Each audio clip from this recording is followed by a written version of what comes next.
So we continue studying from Srimad Bhagavatam, Canto 6, Chapter 14, and today's verse is text 55.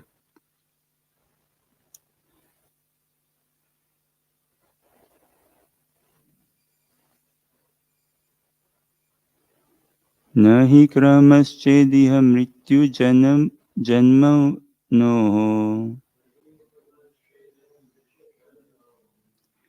sharirinam astu tad atma karmabhi yasneha pasho nij sarga vridhaye स्वयं कृतस्ते तम इमं विव्रजसि न हि क्रमश्चेदिह मृत्युजन्मनोः शरीरिणामस्तु तदात्मकर्मभिः यस्नेह पाशो निजसर्गवृद्धये स्वयं कृतस्ते तम इमं विव्रजसि न हि क्रमश्चेदिह मृत्युजन्मनोः शरीरिणामस्तु तदात्मकर्मभिः यस्नेह पाशो निज सर्गवृद्धये स्वयं कृतस्ते तमिमं विव्रजसि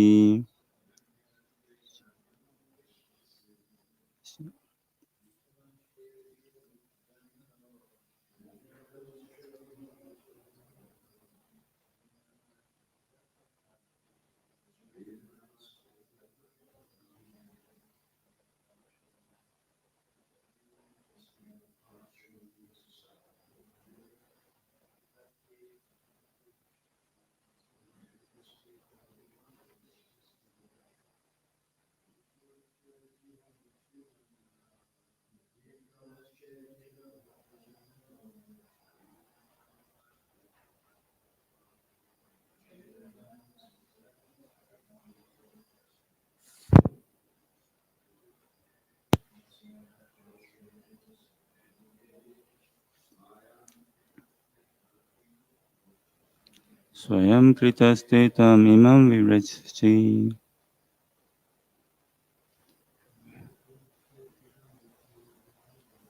न हि कृमश्चेदिह मृत्युजन्मनो शरीरिणामस्तु तदात्मकर्मभिः यस्नेह पाशो निज सर्गवृद्धये स्वयं कृतस्ते तमिमं विव्रजसि वैष्णवीस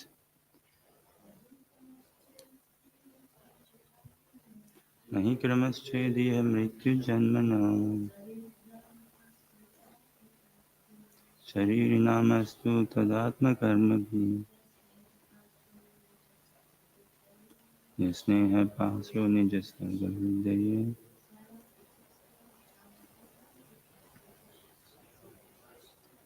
imam vivrasyachi na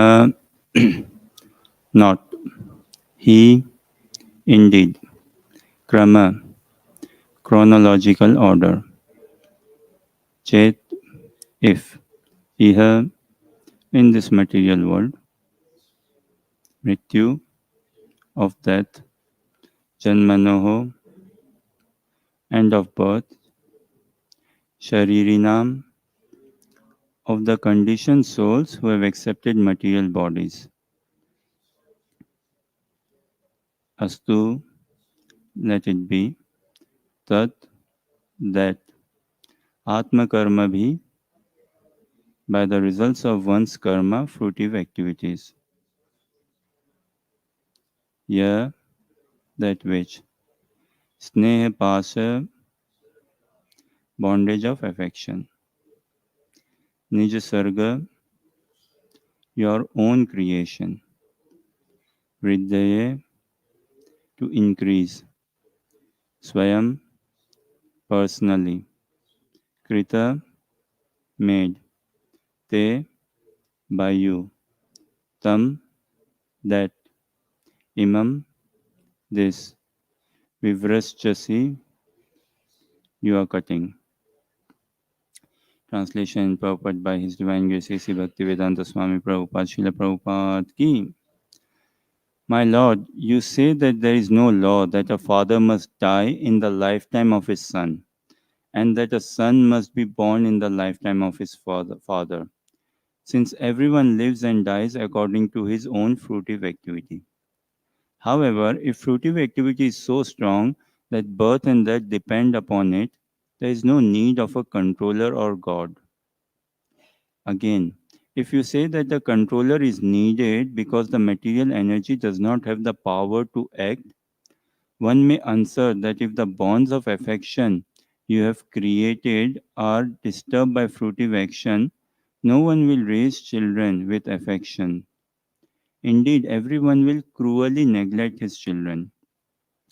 Since you have cut the bonds of affection that compel a parent to raise his child, you appear inexperienced and unintelligent.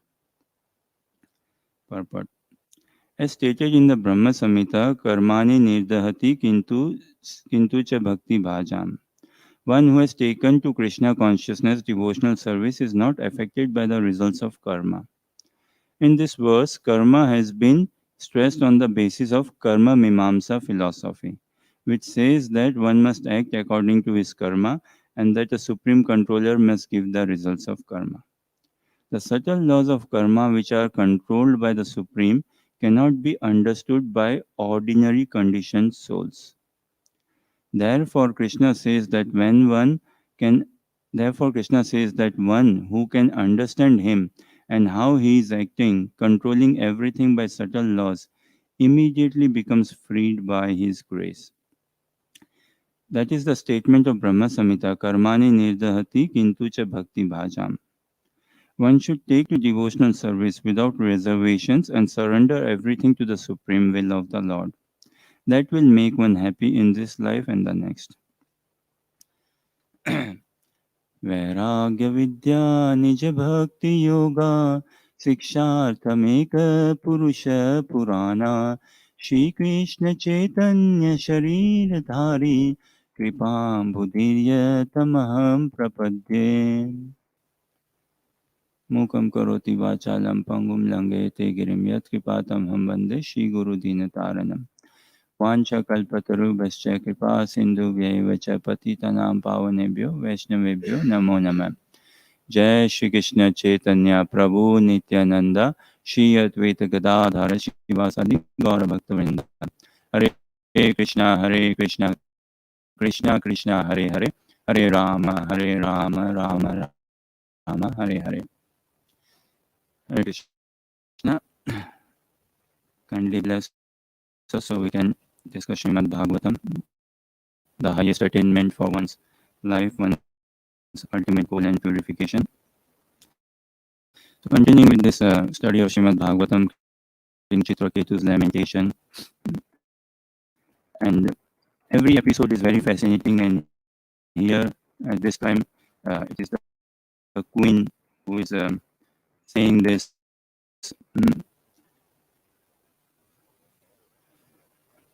very interesting thing we see.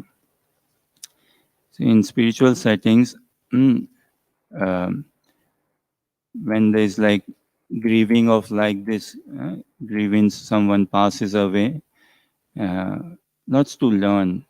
And naturally, how the mood of the society is, how the society works, how the society functions when someone passes away. In spiritual settings and outside of spiritual settings, also in general, the generally the first emotion that comes about is like denial. People go in denial mode. If I hear some upsetting news or something, I tend to deny it. No, this cannot be true. Such and such passed away at a young age. No, tell me this is not true. This cannot be true. Or any upsetting news for that matter.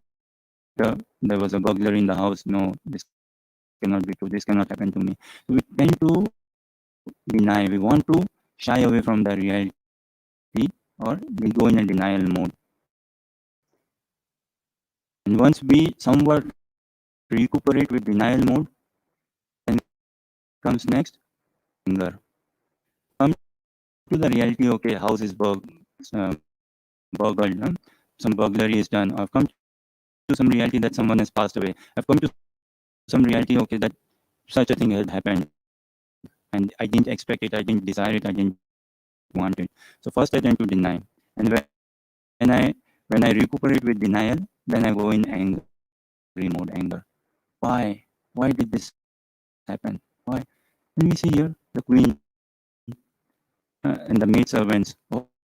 Oh, I mean, Bhagavatam is so live. If we can visualize it, the maidservants there who went to visit the boy, and she like maybe trying to deny, perhaps, oh no, this is not true, this cannot happen. No. And then when she like the queen got to know, queen is currently in a very angry mood, very angry mood. That this cannot be true, this cannot be happen. Why this? Why? There are two things I say. One is um, asking God. When angry, God, who are you? So currently she's like challenging, or God, who are you? Another thing is, how many times do we ask God, how are you? How many times do we ask practicing Krishna consciousness, Krishna, how are you? And how many times do I ask Krishna, who are you? Or God, who are you? Or doesn't matter one is a theist or atheist. Generally, if we check ourselves, how many times do I challenge or ask or that angry mood? Who are you? And who do you think you are? Or who are you? And how many times do I ask, how are you? That is care, concern. When I actually ask, how are you? And when I genuinely mean it, or even if not genuinely, still when I ask, how are you? And it brings a level of like wavelength, somewhat heart to heart connection, because I see my condition. Okay, I'm a bit struggling, not in good health, say. And then if I ask someone, how are you? Straight away there is some humility, there is some uh, heart to heart connection, say. So in anger, we ask, who are you? Rarely do we ask, how are you?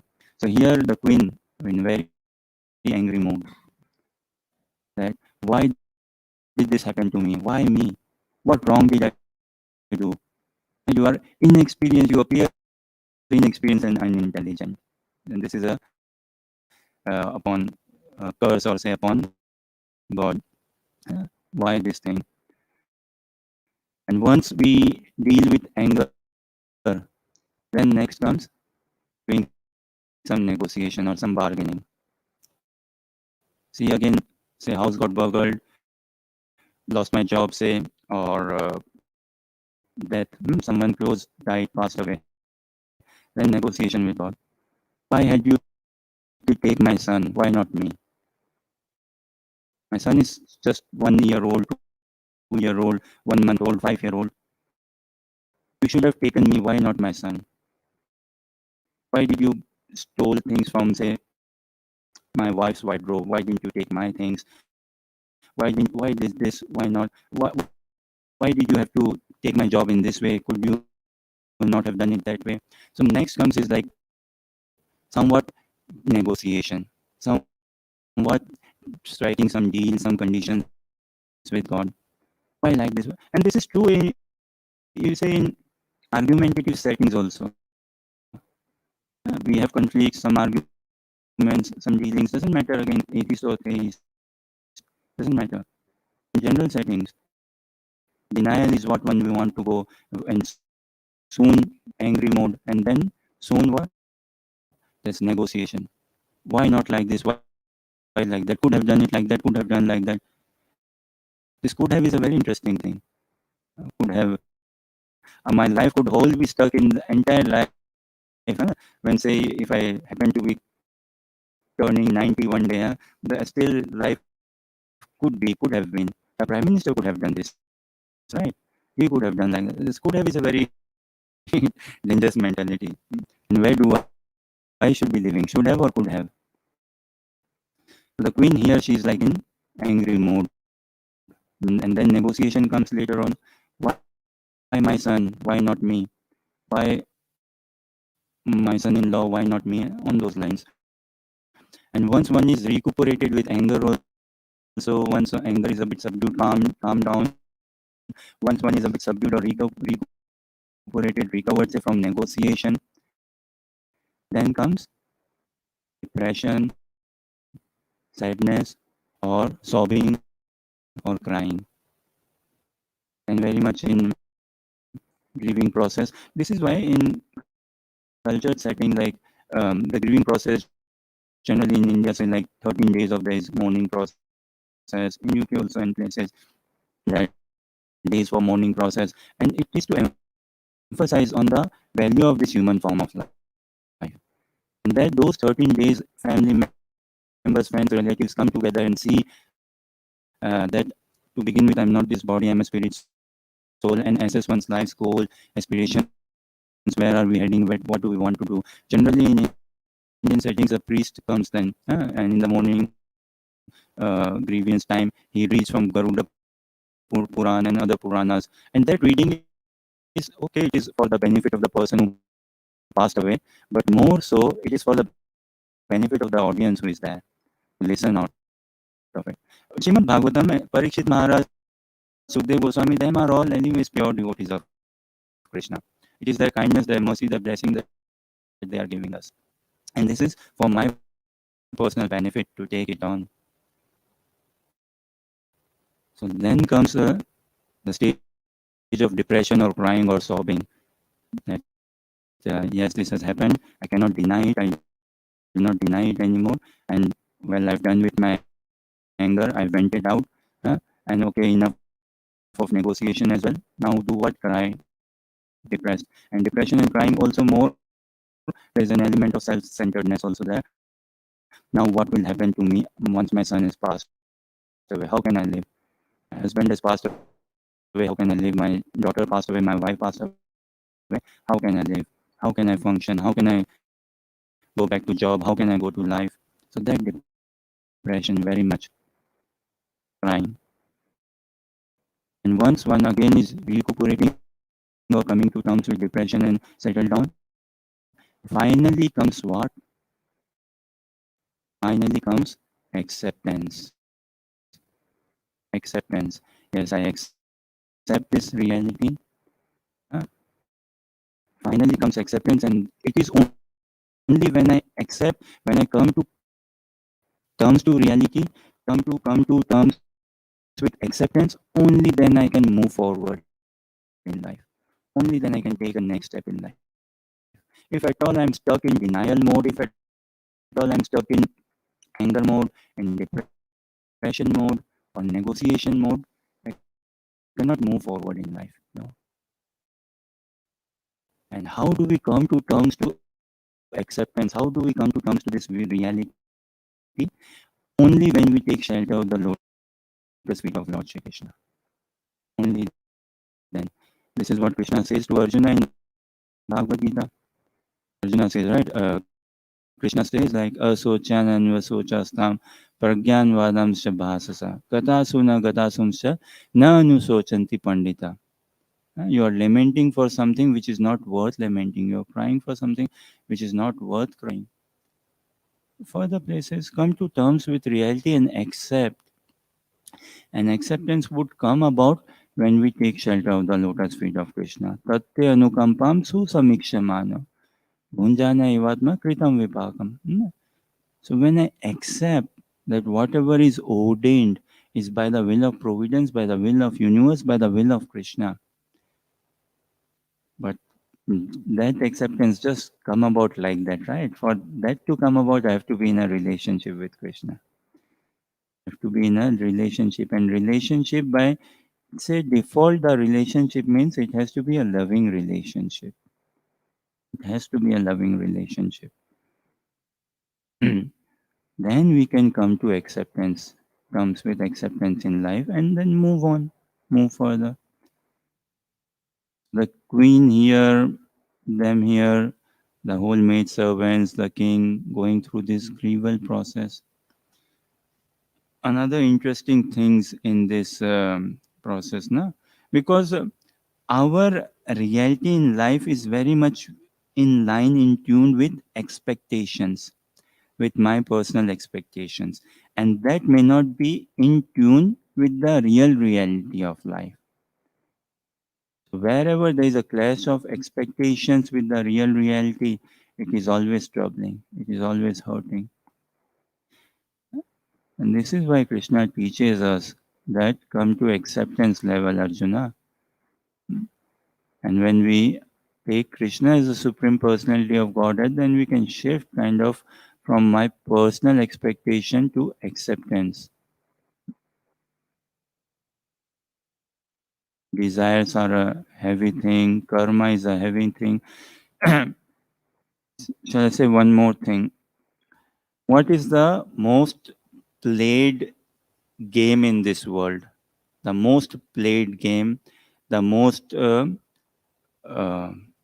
practiced game, and yes, bro, football. No, even football falls short, I would say.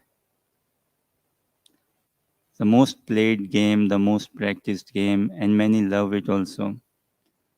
Very much followed. Yes, bro. It's the blame game. Blame game. And so easy to put a finger on others, so easy to blame someone. And here, God, you appear inexperienced and unintelligent.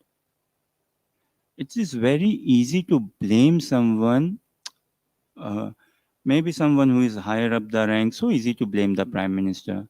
So easy to blame someone who is higher up the rank, the king, queen, and all. Because uh, politicians, they get really lot of listening from people in general, I feel.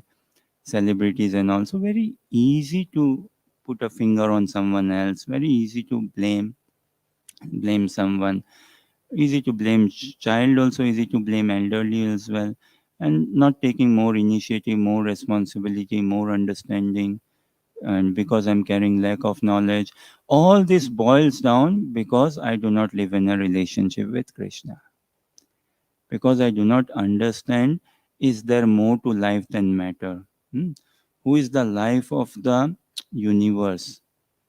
Because I do not understand that. Does life come from matter or life comes from life? The basic foundation is very shaky, uh, because I live in a big time misidentification crisis. Am I this body or a spirit soul? And because then the foundation of life is set up about on shaky grounds, then there are going to cracks come about, and blame game is going to be played very much. But someone who is a bit transcendentally awake, or who wants to be awakened, who is a bit spiritually awakened, wants to be awakened, things person would not entertain in his life, or strive, make efforts to not entertain in his life, is blame game. No, for a devotee, it doesn't suit blame game. No, not at all. Claiming mentality. Nah, it doesn't suit a devotee to claim, oh, I claim this position, I claim this. I've been for these many years practicing devotional service, do you know? So claim, I have my claim kind of. No, claiming mentality is not the claim mentality of the soul proper. And this is why I do not experience happiness, because I'm stuck in blame game, claim game, defending.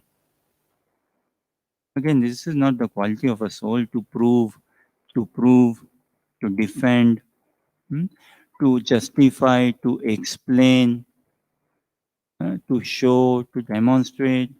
All these are not at all. They do not at all fit in with Trinadapi Sunichena Tororapi Sahishnuna.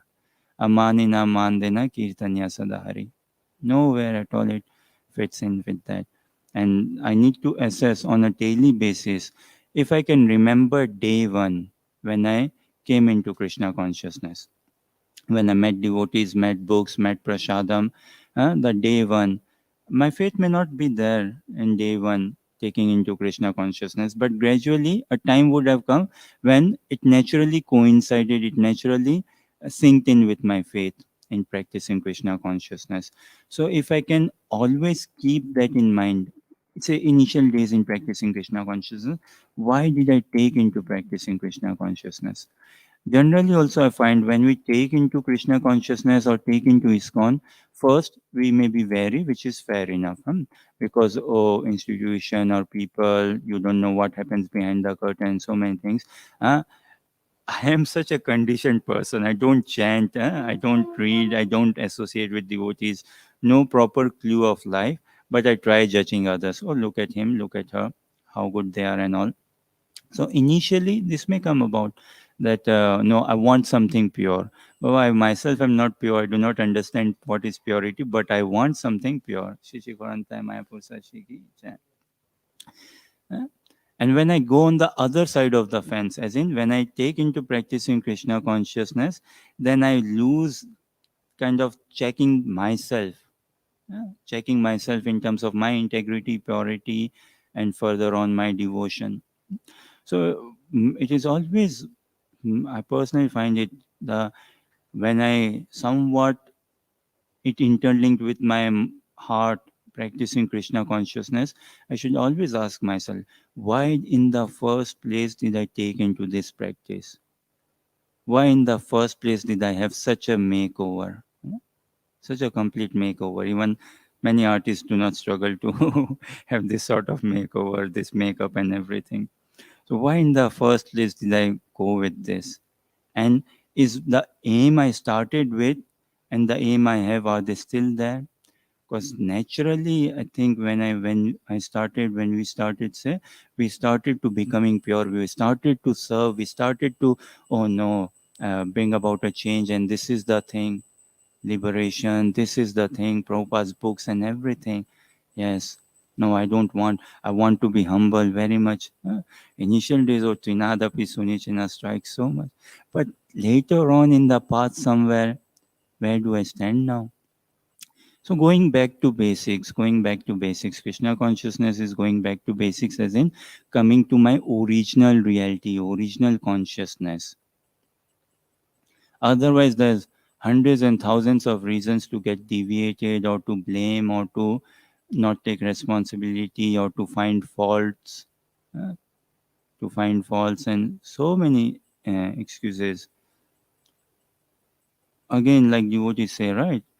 Um, Especially book distribution is very good. It helps understand the mood of the society. Book distribution gauge the pulse of the society. Now, distributing books, trying to give a book to someone, people come and say, I cannot take this for such and such a reason and all. Now, for someone, any person in this world, anywhere, can he or she claim that for such reason I cannot practice Krishna consciousness? Why? That maybe I'm dumb, I'm deaf, I'm physically blind, or I've got so many children. Can we find one person who can come with a genuine reason not to practice Krishna consciousness? I think not. And excuses could be millions. Endless excuses to not practice Krishna consciousness. So again, Srimad Bhagavatam, how live do I take it, and where do I want to fit myself? And the sooner I come to acceptance terms, that is only then can I see somewhat the beauty of Krishna, somewhat reality, somewhat come out of duality in life when I take to acceptance. Otherwise, very difficult, very difficult. Otherwise, Shastras are there, message is there, everything is there, but I am at a distance from them.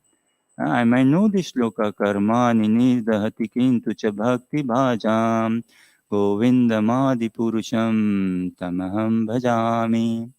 Knowing is also very good, but perhaps furthermore, taking further step in terms of living by it, taking by. How beautiful Prabhupada's Leelamrit, right? That Mayapur, Mahaprabhu's birthplace, very important for devotees. And perhaps even more important is chan- uh, glorifying the activities of Mahaprabhu. Okay, so on this note, maybe I will take a pause if there are any questions, comments, or clarification.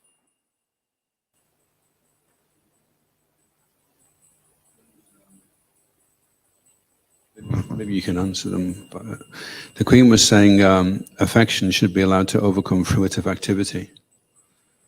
And then she made a point about that. Then she said there's no need of a direct controller, but certainly you would need an indirect creation of the mechanism of karma. So it's referred to that God is both directly and indirectly. So he's indirect if you don't invoke his presence, and then the mechanism just takes place. And then at the end, she kind of foretells what's going to take place in the future, that children will be cruelly treated because of atheism, that the underpinning factor why the children are so abused today is because there's no God consciousness. So automatically then the children will be cruelly treated. Yeah, very nice points. Very true. Very nice points. Krishna, until and chanting is what it is, invocation, right? Whatever we do in our life should be an invocation. It's not just like before starting Srimad Bhagavatam class doing an invocation. So until and unless I invoke, I invite, say, want to be in a relationship with Krishna, then it won't come about. And then again, I will end up seeing so many varieties of material life only. And this is why if I do not invoke Krishna in my life, then I am at the disposal of karma. I'm at the disposal of time. I'm at the disposal of Maya, material nature. I'm at the disposal of conditioning and everything. Bhagavad Gita deals with 5 subject matters, right? Atma, Paramatma, soul, super soul, karma, nature, and time. Time also is saying that I'm at the shelter of Krishna, I'm the disposal of Krishna, I'm a servant of Krishna. Material nature also claims that I'm a servant of Krishna. Karma also claims that, okay, I'm under the shelter of Krishna. And Krishna also claiming that he's the Supreme Personality of Godhead. It is just us living entities. Now, who do we take shelter of? And the whole process of Krishna consciousness is to build no more karma, to create no more karmas, come out of this karmic understanding altogether. The whole process is, how do I transfer my karmic account from the hands of Lord Brahma to the hands of Krishna? That is the whole process. And the only way to out of karma bandhan, karma entanglement, is entangling in a loving bond with Krishna. That is the only way out. Until and unless I completely fall in love with Krishna more than 100%, I can never come out of the law of karma. No. That is the only way. And this is why Krishna says, Sarva Dharman Parityajya. And this human form of life, from now on till whatever breaths I have left, if I can dovetail myself in Guru Parampara in one line under the care and shelter of Guru and Gaurang and continue, then yes, then love will sprout out, will come out. Yes, Dr.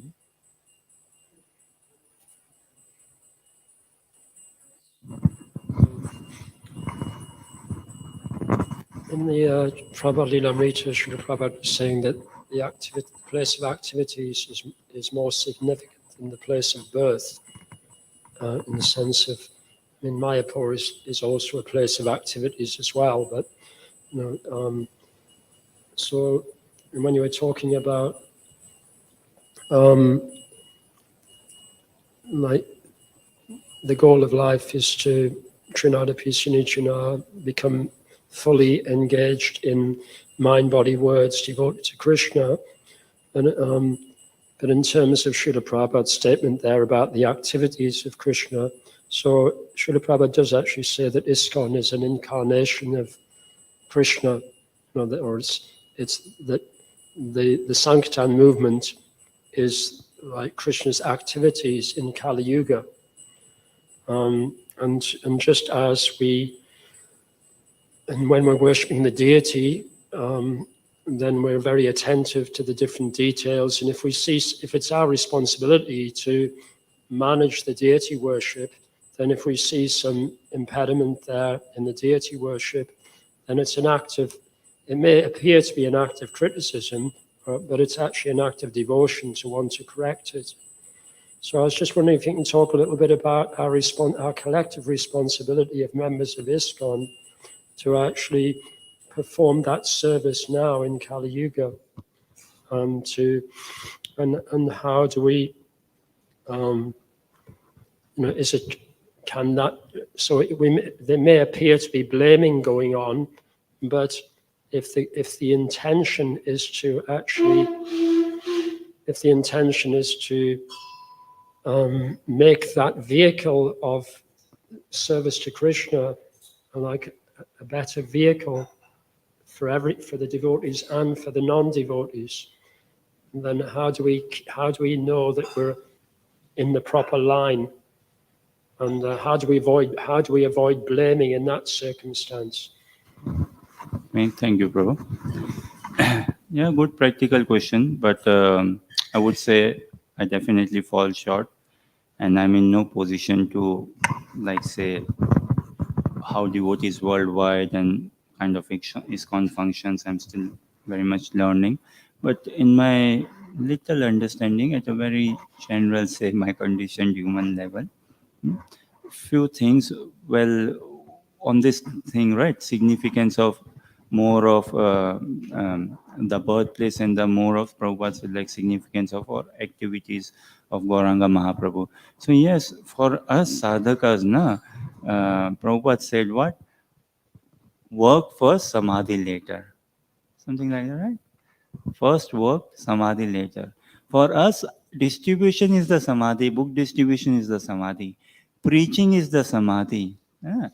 Reading Srimad Bhagavatam, diving, crying in Srimad Bhagavatam. Chaitanya Charitamrita is never to be read. It is not a book, by the way. Chaitanya Charitamrita is not a book. Bhagavatam is not a book. Chaitanya Charitamrita is to cry. Is to cry. Bhagavatam also, to go in that eternal thing. That is our samadhi. And until and unless I tune in myself like that, I cannot go out and distribute nicely. I cannot go out and do anything nicely. The first thing is coming to this consciousness level, this coming to this subservient nature. So the answer to your question is developing a subservient mode. The best way to change someone, maybe I ask you a question, Javadvasi Prabhu, or someone in general, please. What is the best way to change someone? Yes, bro. To show by example, okay, but perhaps may not be the best way to change someone, even if by showing example. I may be showing by a good example, but still it doesn't budge the other person. May not change. Yes, Javad Prabhuji? To reconnect them with the source of their existence. To reconnect them with the source of their existence. Very powerful, very deep. But still, the person may not change. There is a scope. And it's not like a right or wrong answer sort of thing. I'm just any other thoughts? What is the best way? See, there are various ways of changing someone. Society, government, school, college, uni, everyone is trying to change someone many ways. But what is the best way? Yes, Sir Duksha?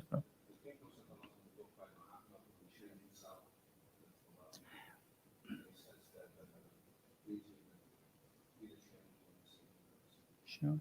Same like by setting an example or change yourself or uplift the world, but still the other may not be changing. Like living in there's this right new bhaktas and bhakta leaders say so. Bhakta leader is very good. He is inspired, changing, and but bhaktas may not be changing for that matter. Yes, Javad Prabhuji.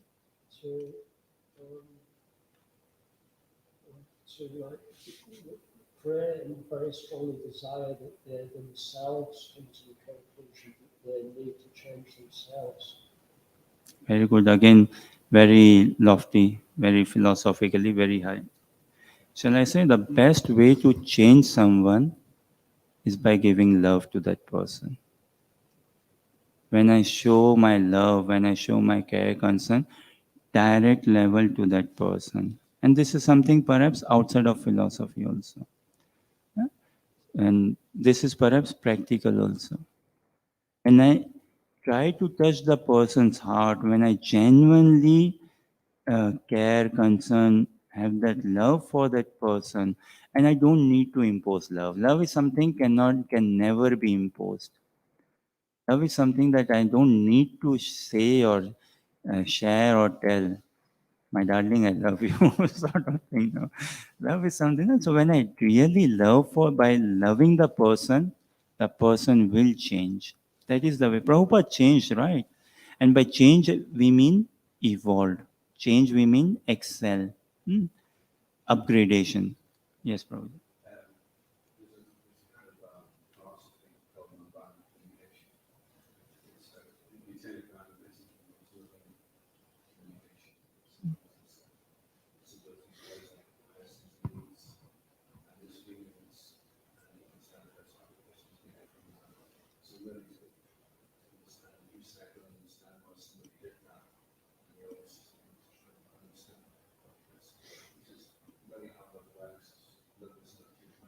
Hmm.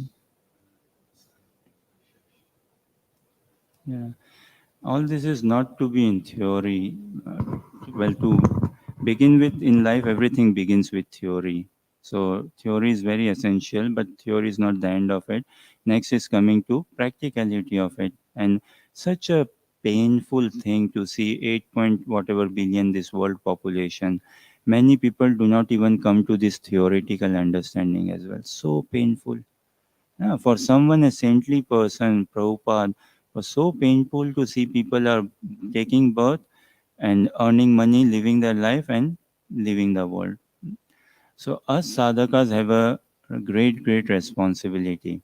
And yes, bro. And just to add a comment to the change, it's interesting that Lord Ramachandra actually exemplified in some way. You know, he would go incognito into the society, you know, just up as a like a general being and just listen what other people are saying about him and his way of doing things, and then he acted upon it. But he didn't punish the person who said, actually, in the sense of Sita Devi, he acted upon the feedback that he heard to improve the situation to the extent, that Sita Devi was punished. Obviously, there was many reasons for it. But, so he was proactively trying to understand what other people are saying. Therefore, there is no need for blame or criticism, etc. Mm. Lord Ram exemplified leadership qualities, right? Morality exemplified. And one has to be very, very extremely careful when it comes to kind of understanding the activities of the Lord. Yeah. Understanding Krishna's activities, it is beyond me. This is why when I associate and under the guidance of a pure devotee, only then I can understand the activities of Krishna. And I should never like try to kind of follow on the activities of Krishna, but we have to follow on the instructions and teachings. So love is the way, in answer to your question, Jawad Prabhuji. I find again, actually, love is the most practical thing in this world. And irony is, love again is the most sought after or talked after, so much said, but it is very misunderstood. Because in this world, it's by and large at bodily platform only, right? So the answer to your question I find is when we can have more love, yeah, between devotees, when we can have more love, and that is like involves everything. If love is at the center of my life, then I would want to change myself. I would want to correct myself, trust. I would want to bring respect on everything. Yes, Alok Shah.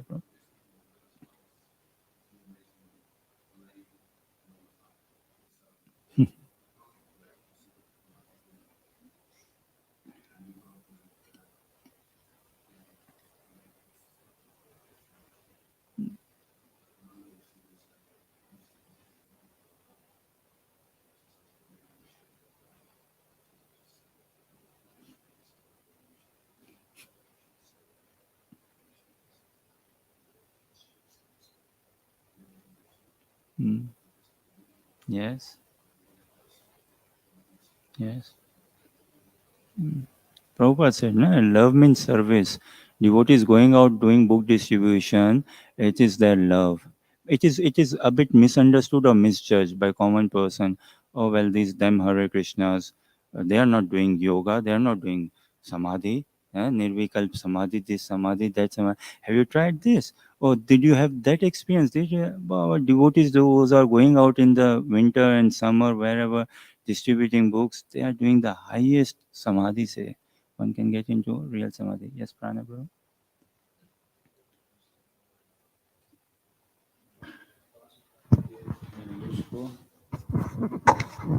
Back in 66, then I probably gave a class, and one boy, at the end of the class, he said, well, I don't think I have to bow down to anybody. I feel we're all more or less equal. And Prabhupada said, very good, you have diagnosed your own disease. He says, you're thinking you don't have to bow down, but actually you're bound down to birth, death, old age, and disease. If you bow down to Krishna, then no more bowing down to this. And then the boy continued, he says, but I feel like this. Prabhupada says, you're feeling wrongly. So intention may be one thing, but there has to be some precedence with Guru, Sadhu, and Shastra. Otherwise, however we feel, if it's going on emotions or feelings, then we may think we have a good intention, but if there's no precedent there in Guru, Sadhu, and Shastra, then we could be going down the wrong path. So that's always the checking point for us is Guru approving? Is it there in Shastra? Is there precedent where sadhus act in such a way? So this is something which is a reference for the devotees. There's a book called Emotional Intelligence, and what's interesting about feelings is that we're not really educated in the West how to translate that we're feeling this way because of a need. So we just have the feelings, we don't look at the need that's behind the reason why we're feeling like that, we really, the reason why we have all these different feelings is because we're looking for love, and we don't feel we're getting the love. And then the feelings come up, and then we start to blame. Whereas if you think about it, it's a really counterproductive way of going about it. You want to try and strike up a loving relationship with someone by attacking them. It's like so counterproductive. If we at all understand the teachings of Bhaktisiddhanta Saraswati Thakur, those jewels, his wisdom quotes, Prabhupada's, Bhaktisiddhanta Saraswati Thakur says, right, like the lacking in this world is God consciousness. That is lacking. So until and unless I am in a live relationship with Krishna, I cannot possibly of doing much good, say, in the world. So love is the thing to aim for. One love, one life, and so but love is the thing to aim for, and to say, actually, when we associate with a pure devotee of Krishna in disciplic succession, Guru and Gaurang, one should realize, one would find that this is Shastra say, Acharya say, that more love than in the heart of Krishna is, there is more love in the heart of a pure devotee of Krishna than there it is in the heart of Krishna. Because Krishna sees karma, Krishna sees ye yatha mam prapadyante tam stateva bhajamiyam. But a pure devotee of Krishna, if someone, a joker like me, say, comes to a pure devotee of Krishna, I do not understand a pure devotee of Krishna. Yet a pure devotee of Krishna is going to give me nothing less than pure love of Krishna. So the direct answer, Javad Prabhuji, to your question, what my understanding, and it's beautiful question, is when I try to kind of see the love, sadhakas, disciples, and a spiritual master, that relationship is the most sacred relationship. It's the most pure, it's the most loving relationship. And when I am in that relationship, it's a heart-to-heart connection. It is transmission. That is transmission. So when I can see that how pure love is there for Krishna, for me, in my, say, Gurudev's heart, in devotees and all, then change would come about. Then then the practice of Krishna consciousness will be another level, and it should be that proper Krishna consciousness in that sense. Yes, Raghunath Prabhuji. Yeah, like this point about love, that reminded me when I was in Govardhaniko village, we were going to the Srimad Bhagavatam third canto. I actually mentioned it the other day. Diti was, in Kashyapa Muni, the story. Kashyapa Muni, he was engaged in meditation, and Diti wanted a child. So Kashyapa Muni kind of neglected to some extent his duty to care for her and to look after her, and kind of speaking about love.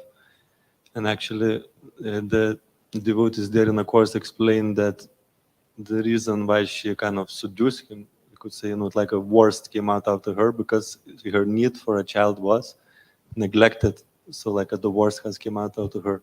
And in this story as well that we're looking at now, the queens, one queen was favored over the other queens. One queen was especially favored and looked after, and everything was fantastic. The king was caring for her. But there was another millions of queens that lacked that love. And as we read, that brought envy, anger, etc., due to neglect of the king. It brought out a lot of negative emotions out of the queens, to the extent that they poisoned the kid. So like that. So therefore, the king, although he received a child from one of the queen, he should not neglected other queens over over that specific queen, and that would have didn't kill the child, and the whole situation would have been a lot more positive and nice. So it all boils down to love, and it all boils down actually understanding humility. Trinadapi Sunichena. If I have to advance in Krishna consciousness, I really need to pray, to cry out Sishtastkam. Ai Nanda Tanuja Kinkaram, Trinadapi Sunichena. I should pray, cry out to the deities. If I do not understand love, and if I do not understand Trinadapi Sunichena humility, I'm not understanding Krishna consciousness. No. I'm externally practicing, but I've not got the mood and the internal thing. So to close, love of Krishna is one thing, but the pure devotee of Krishna carries more love than what Krishna has in his heart, if I'm able to express it. And that is what, this is why Mahat Purush, everywhere, Mahat Purush, the association of a pure devotee is more valued, cherished than direct association of Krishna. So, us practicing sadhakas, we should align ourselves in subservient nature, in trying to associate with pure devotee and serve them, and then everything will come about. Thank you very much for your kind attention. Granth Srimad Bhagavatam ki jai. Srila Prabhupada ki. Nitai Gaur Premanandi.